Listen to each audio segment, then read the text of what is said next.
Rainbow formation. Rainbow formation is a natural optical phenomenon that occurs when sunlight interacts with water droplets in the atmosphere. Here's how it happens. Steps of rainbow formation. 1. Refraction. As sunlight enters a water droplet, it slows down and bends, refracts because it moves from air less dense into water denser.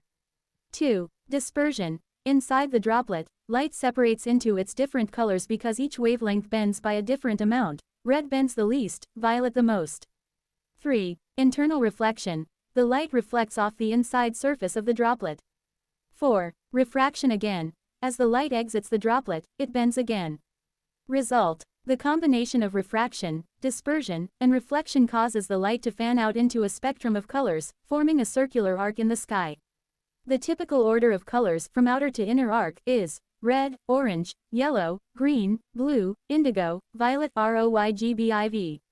Rainbows are usually seen when the sun is low in the sky behind the observer and rain is falling in front of them.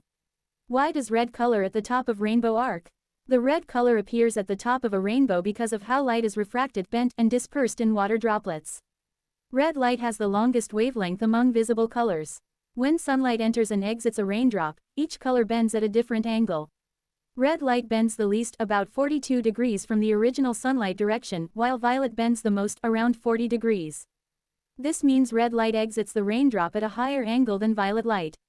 So, when you see a rainbow, the red light comes from higher raindrops. The violet light comes from lower raindrops. That's why red appears at the top and violet at the bottom of a primary rainbow. Conditions for rainbow formation. For a rainbow to form, specific conditions must be met. 1. Presence of water droplets. Rain, mist, or spray must be in the air to act as tiny prisms for sunlight. 2. Sunlight or another strong light source. Sunlight provides the white light needed for dispersion into colors. 3. Observer's position. The sun must be behind the observer.